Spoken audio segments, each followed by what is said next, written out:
Karibu tena kwenye channel yetu ya STEM Swahili, mahali ambapo tunajifunza sayansi na teknolojia kwa Kiswahili. Leo tutaiangalia mada muhimu inayohusu mapinduzi makubwa ya kiteknolojia katika karne yetu. Katika video hii, tutajifunza akili mnemba ni nini, inafanya kazi vipi, faida zake na hata changamoto zake. Akili mnemba ni nini hasa? Akili mnemba ni teknolojia inayowezesha kompyuta na mashine kuiga uwezo wa mwanadamu kama vile kujifunza, kutatua changamoto na vile vile ubunifu. Sasa akili mnemba inaweza kujifunza kutoka kwa taarifa na uzoefu.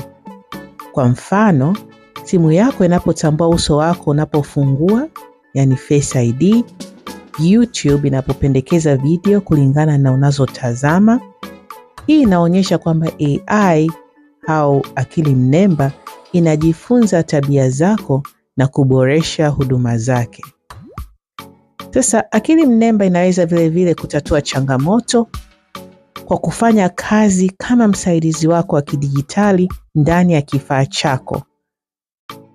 Yule Google Assistant au Siri kujibu maswali yako, vile vile simu yako kupendekeza maneno unapokuwa unaandika message, au vile vile program za tafsiri kutafsiri lugha papo hapo. Akili mnemba inaweza hata kuwa mbunifu kama binadamu. Kwa mfano, inaweza kuchora picha, kuandika mashairi au hadithi, kutengeneza muziki na video au picha za filamu. Akili mnemba inaendeshwa na teknolojia kuu 3 muhimu. Teknolojia ya kwanza ni mashine inayojifunza au machine learning.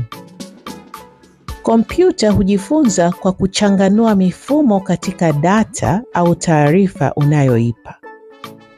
Kila unachoingiza kama picha au maneno, kompyuta hutumia kitu kinachoitwa algorithm zilizotengenezwa na binadamu ili kubaini uhusiano na mifumo, kisha kutumia taarifa hiyo kufanya utabiri au maamuzi mapya. Sasa algorithm ni kitu gani? Algorithm ni kama mpishi. Fikiria unapika ugali nyumbani. Unahitaji kufuata hatua moja baada ya nyingine. Kwanza unachemsha maji, kisha unaongeza unga, halafu unakoroga na kusonga hadi ugali unaiva vizuri. Hizi hatua za kupika ndizo tunaziita algorithm.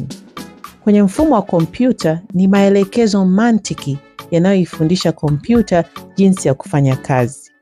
Kompyuta hupokea taarifa, yani ingizo, huzichakata kupitia hatua za kimantiki zilizoainishwa na kisha kutoa matokeo. Sasa fikiria kompyuta ni kama mtoto anayejifunza kupika. Mara ya kwanza anafanya makosa, labda anaongeza unga mwingi au anakoroga vibaya, lakini kila anapopika anajifunza kidogo kidogo. Baada ya muda anajua hata bila kuambiwa kwamba maji yakichemka aongeze unga. Hivi ndivyo akili mnemba au AI inavyofanya kazi, inajifunza kutokana na uzoefu wake. Hebu tuangalie YouTube kama mfano. YouTube ni kama rafiki anayekujua vizuri sana. Anaona unapenda video za muziki wa Bongo Flava, unaangalia kwa muda mrefu na unazitazama tena na tena. Sasa kama vile mpishi mzoefu anayejua unapenda ugali mlaini kuliko mgumu, YouTube inakumbuka unachopendelea na inapendekeza video nyingine zinazofanana ambazo utafurahia. Hii ndiyo nguvu ya akili mnemba. Inajifunza tabia zako na kukusaidia kupata unachohitaji kwa haraka sana, kama vile mpishi mjuzi anavyopika ugali mzuri bila hata kukuuliza au kufikiria. Hebu tuangalie teknolojia ya pili ya akili mnemba. Teknolojia ya pili ni ufunzaji wa kina, deep learning. Hii ni aina ya ufunzaji wa mashine inayotumia mifumo inayoitwa neural networks. Sasa neural networks zinafanana na ubongo wa binadamu, ambapo mfumo wa neva za ubongo hutuma taarifa kutoka sehemu moja hadi nyingine mwilini mwako.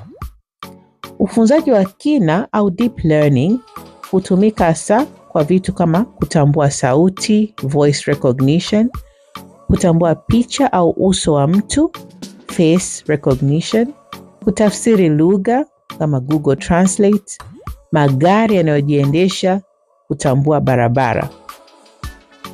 Teknolojia ya tatu ambayo AI inatumia ni akili mnemba zalishi au generative AI. Sasa akili mnemba zalishi ni aina ya AI yenye uwezo wa kuunda vitu vipya. Kwa mfano, kuandika maandishi au hadithi, kutengeneza picha, kutengeneza muziki, kutengeneza video. Ukitumia ChatGPT kuandika, unatumia teknolojia ya akili mnemba zalishi. Sawa? Hii inaonyesha kwamba AI haijifunzi tu, bali pia inaunda vitu vipya. Sasa tuangalie faida kuu za akili mnemba. Kwa nini kila mtu anazungumzia teknolojia hii? Ni kwa sababu ina faida kubwa. Kwa mfano, inaweza kufanya kazi masaa 24 bila kuchoka wala kuhitaji likizo. Ina usahihi mkubwa, saa zingine inapunguza makosa yanayoweza kufanywa na mapungufu yetu ya kibinadamu. Inafanya maamuzi magumu kwa kasi, yani kwa sekunde chache tu unapata jibu haraka haraka. Vile inatumika kufanya kazi hatari. Sasa kwa usalama kama vile ndani ya vinu vya nyuklia wanatumia AI. Sasa tuangalie madhara na changamoto za akili mnemba. Nini hasa madhara ya AI? Ni muhimu kuelewa kuwa akili mnemba pia ina changamoto zake ambazo ni lazima tuzizingatie kwa makini sana. Changamoto ya kwanza ni kupotea kwa ajira. Akili mnemba inaweza kufanya kazi ambazo hapo awali zilifanywa na binadamu. Kwa mfano, viwandani, robots zinaweza kukusanya bidhaa badala ya wafanyakazi. Maduka nao yanaanza kutumia mashine za kujilipia, yani self checkout, badala ya kuajiri wahudumu. Kampuni nyingi sasa zinatumia chatbots kujibu wateja badala ya watu. Hii inaweza kusababisha baadhi ya ajira kupotea, lakini pia inaweza kuunda fursa mpya zinazohitaji ujuzi wa teknolojia. Changamoto ya pili ni upendeleo au bias. Sasa akili mnemba hujifunza kutoka kwenye data zetu. Ikiwa data hizo zina ubaguzi wa aina fulani hivi, basi AI inajifunza ile ubaguzi. Sasa, kwa mfano, mfumo wa kuajiri unaweza ukaathirika. Changamoto ya tatu ni usalama wa faragha. Sasa akili mnemba hutumia data nyingi sana ili kufanya kazi. Kwa mfano, simu yako inakusanya taarifa za eneo ulilopo. Kurasa za mitandao ya kijamii kama Facebook na Instagram vile inakusanya tabia zako. Program za mtandaoni hukusanya taarifa zako binafsi. Sasa kama hatutakuwa waangalifu, taarifa hizi zinaweza kutumika vibaya. Ndio maana kulinda faragha ni jambo muhimu sana. Hebu tuangalie changamoto ya 4. Changamoto ya 4 ni maudhui bandia au kwa jina lingine deep fakes. Akili mnemba inaweza kutengeneza video au sauti za uongo zinazoonekana kama kweli.